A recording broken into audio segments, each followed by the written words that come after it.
Like, comment, share, and subscribe. Hit that notification bell in the upper right-hand corner. Follow me on all forms of social media. Check me out at thatdrummerguy.com and enjoy the following presentation.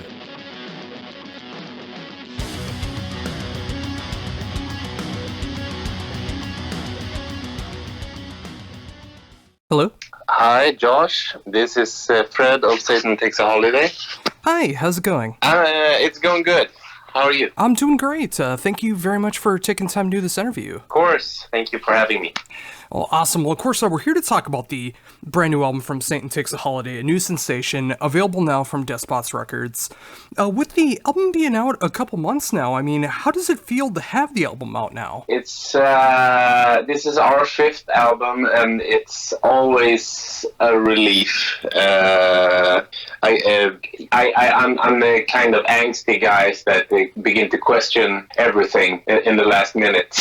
even though during recording, I was really pleased with what we had done. There's always that few months you have to wait for the machinery to get going, and I get a lot of anxiety. But it's awesome to see the great response it gets, and also kind of just having it off my chest, I guess. Well, it's great to see that, and it's awesome to see that the way the album did turn out. I mean, being a huge fan of the previous album, Aliens, I mean, I love the approach of what happened here with the new sensation, and seeing how different the album was. I mean, there's the core sound of Satan Takes a Holiday, but it feels like the intensity was brought up a lot, and it just continues to be a fun album from a fun band. Oh, thank you so much. Yeah. I think it feels like a natural successor for us. It's the thing, you get older, you can add 2 years to every album. So it's kind of a natural maturity, I think, and we feel more confident writing songs, not as worried about what people might think, at least in the recording process. As I said, I get anxiety later. But I think by the fifth album, I should have found my voice. So I think we have. So with that in mind, when you started writing for this album, I mean, how was it finding that voice in the band? Yeah, I think the previous album that you spoke of, Aliens, kind of opened up a new door for us. We found our sound a bit more than we had previously, and this was like continue to explore in the same way. So we decided, me and my writing partner, that's actually not in the band. I have a writing partner where I do the lyrics and some of the melodic stuff, and we decided on having a theme. Just like our previous album, we wanted to have a lyrical theme and something to tie everything together. And this one quite suitable for both the political climate, but also personally for me. It's an album about change in different ways, the need for change. As I said, I'm 5 albums in. It's time to grow up, and that can be a hard thing to better oneself and accept change. Oh yeah, and you can take that in so many directions too. I mean, it can be with your career, it can be with your band, it can be your life in general. I mean, it can be hard sometimes to accept change, but when you do find that way that you can accept that change and better yourself, it's always for the better. Yeah, I know, but it can be extremely hard. And when you speak more generally with people, it can be quite painful. And I think that this is not a political album at all. But if we take climate change, it gets people riled up. So just the thought of having to change up the doing things in a new way, it upsets people. So I think it's an interesting platform to basing lyrics on. So it's been, I think it was a great choice of theme.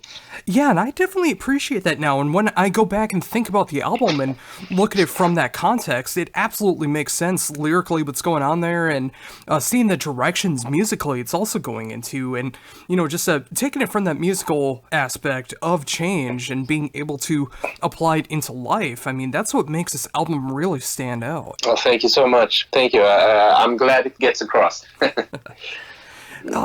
Oh, absolutely. So, with that in mind, obviously, with this thematic feel of wanting to change, I mean, how did you go about things musically when you were writing for the album? I think we did a more extensive pre-production this time, where we recorded a lot of the stuff. Maybe not. We did a lot of the drums in computer just for the pre-production, and trying to build up and produce the song beforehand, so we knew what would work and what might not work in the studio, just to not waste any actual studio time later. We've always had a couple of songs for each album that we discovered halfway through recording. Oh, this isn't turning out at all as we wanted. But this time it actually was 10 songs that we went into the studio with, and those 10 songs turned out the way we wanted because we had an extensive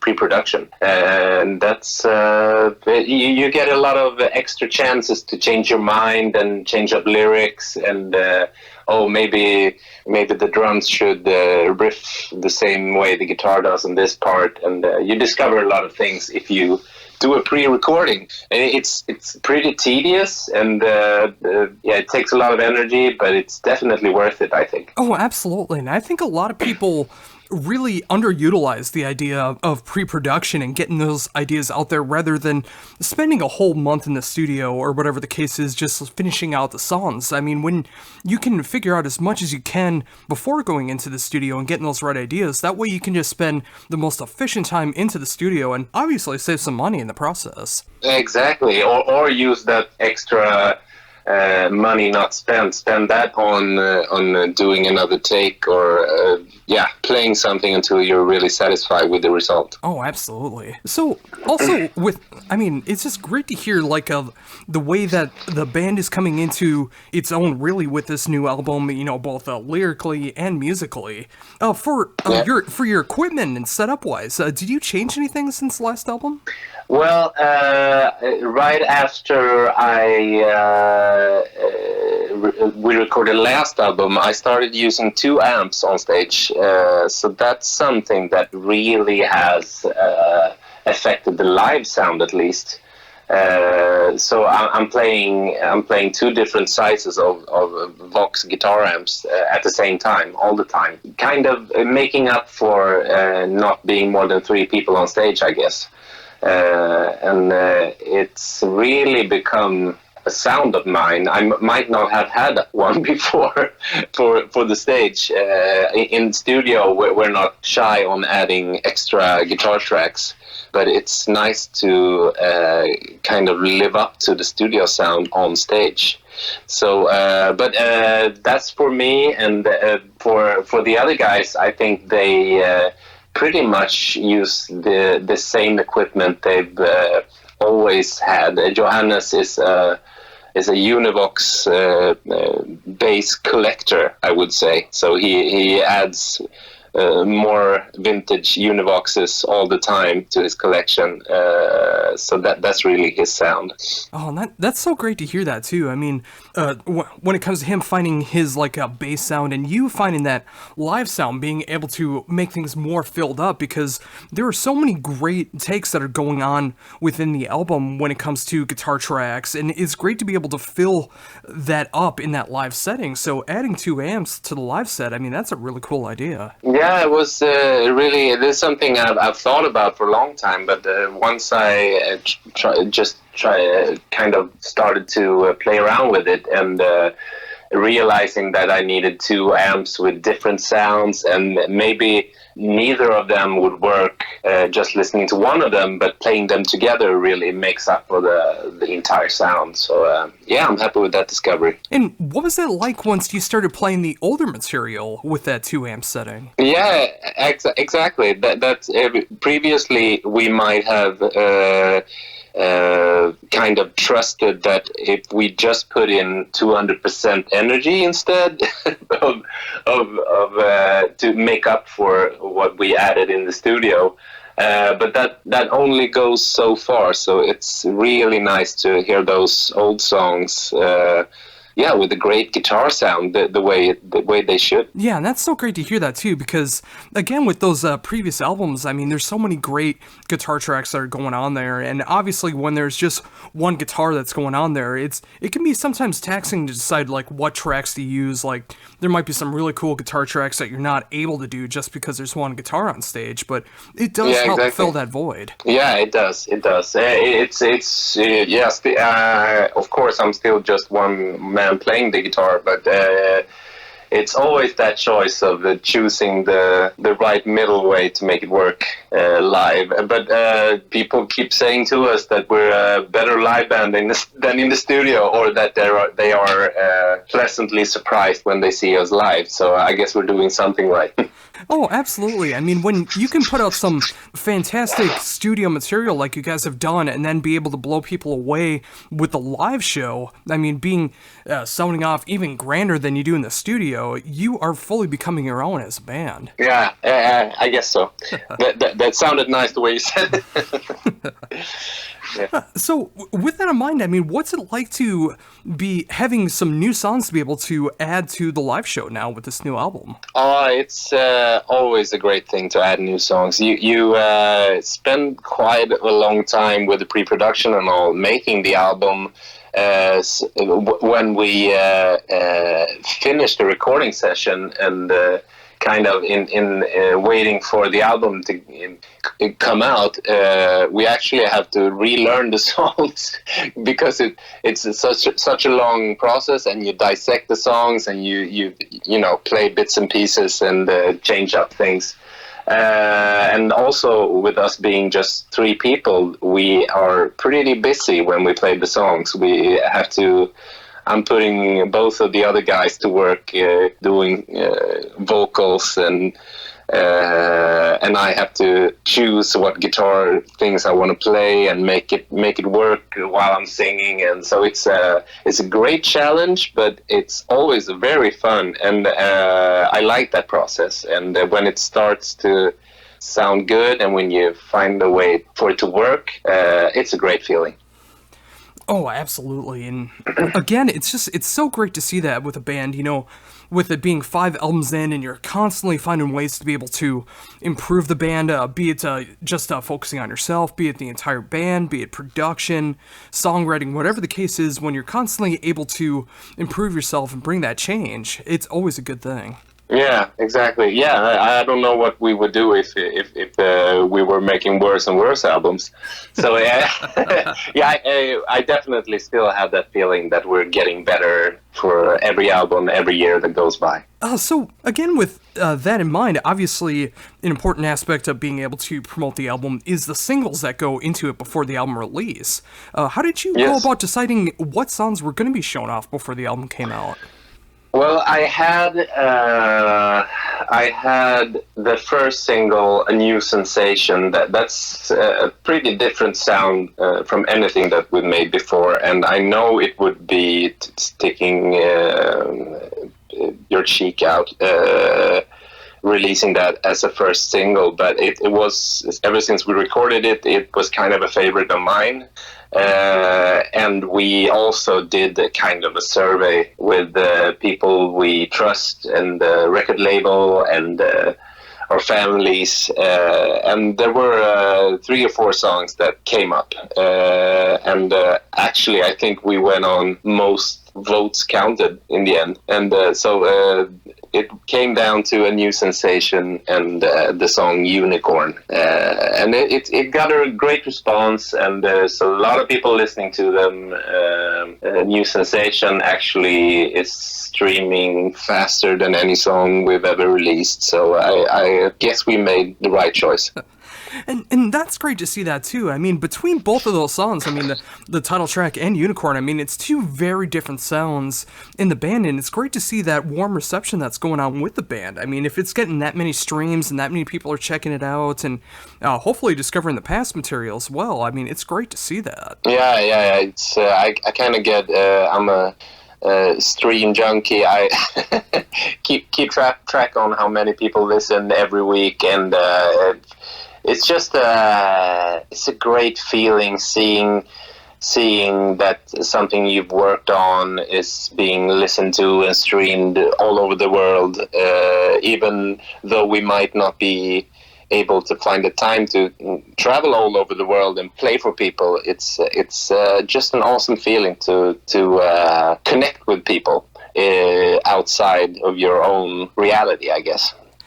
Oh, yes, and, you know, just like you said, I mean, you might not always be able to do world tours between every album and hit every place where the album is popular at the time, but, you know, it's great to be able to have that connection, and it's great to see that one of the positives that does come from the internet is bringing people together in music, and when they discover a band like Satan Takes a Holiday, and they're able to discover it, just like for myself, here being in Minnesota in the United States, I know the odds of Satan Takes a Holiday is not always the best for you guys coming over here, but the fact that I'm able to either stream the album or buy the album online and be able to see what you guys are up to in promoting the album in tours, I mean, it's such a great way to be able to connect. Yeah, it's fantastic. It really is. It might have had a serious effect on the economy for the really successful bands, but for the rest of us, it's a great thing. Oh, absolutely. And with that in mind, I keep looking back at it, and I really appreciate the album cover that you guys chose from here. I mean, it just looks so prestigious with the way of like the gold statues that are going on with the album cover. Where did that idea come from to use that as an album cover? Well, we actually had a kind of a brainstorming session with the guy that does all of our artwork, a guy called Johan. And we went for a silver makeup for the last album, just to kind of tie into the aliens theme with we were thinking 50 sci-fi movies and the Tin Man. So it was actually his suggestion that we would go, since the album theme is change and self-improvement, why not go one better? Why not do gold for this one? So it might be a really weak reason to switch up to gold, but we took it and we ran with it, and I think it looks fun. Yeah, I think it gives you a really good idea of what to expect from the album, and I appreciate that. I mean, it looks like a fun album cover, and then once you really get into the album, especially if this is your first time checking out the band, you see how much fun the band really is. Yeah, exactly. And we right now we're also doing the gold makeup for our live shows, and it's just a fun way to stand out from the crowd. And when you get on stage and maybe people weren't prepared for what we're about to see, it always gets everyone's attention. And by the first song or the second song, people forget about the theatrics, and it's all about the music anyways.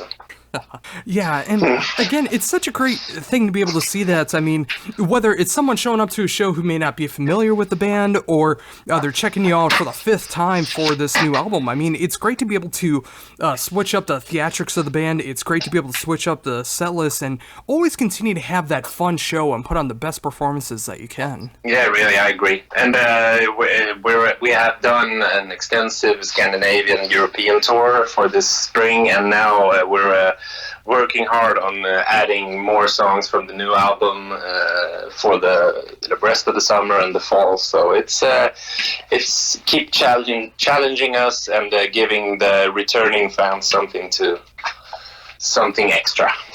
Oh, absolutely. And it's great to see that you are going to be adding some more songs into the set. I mean, when I keep listening to the album, it sounds like every single song would fit so well into a set, and it's great to see that you guys are changing songs out, putting new ones in, and of course the previous material as well, but being able to focus on the new album as well in just the right amount is a good way to go about it.